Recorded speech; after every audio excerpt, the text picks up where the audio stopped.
So my memories of Coach Walker are not very vast. I mean, I just don't have a lot of memories of him, and I didn't know much about him. So when I was asked to do this, I thought, well, I better do a little bit of research, which means, of course, my research assistant, otherwise known as my wife, Teresa, went online and did a bunch of research. So I give her credit for this.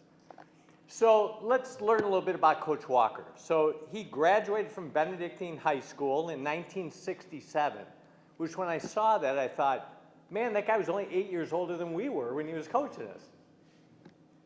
He played football at Holy Cross College in Massachusetts.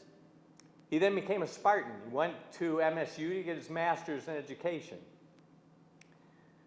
After that, he married his high school sweetheart, which is fantastic. I think that's always a great story. Her name is Gina. They had a whole bunch of kids. I think they had 7 kids and just a passel of grandkids. They were married for 48 years when John passed away. He was very family-oriented, very strong in his faith. He was very Catholic in his faith. And that was always a part of what he brought to the job, whether it was here or in any other of the jobs he had. So let's talk about his football history a little bit. He started out coaching at Waterford Our Lady of the Lakes. He coached there from 71 to 73, where he was an assistant coach.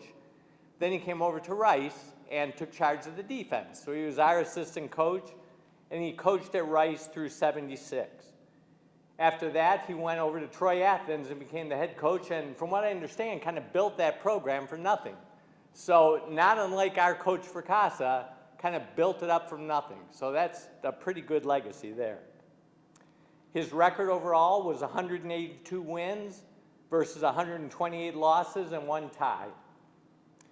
He had a whole bunch of Coach of the Year honors from the league and the region and so forth. Too many to list out here, but very successful in his chosen field. He was inducted into the Michigan Coaches Hall of Fame.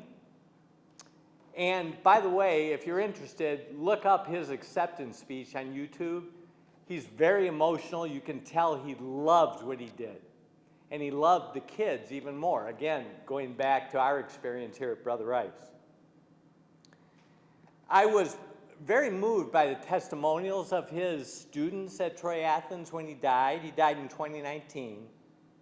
So I thought I would excerpt a couple of those so you can hear what his old athletes had to say about him.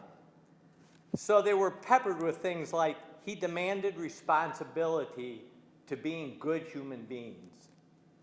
Parents loved him because in addition to building team unity and camaraderie, he also made us better young men.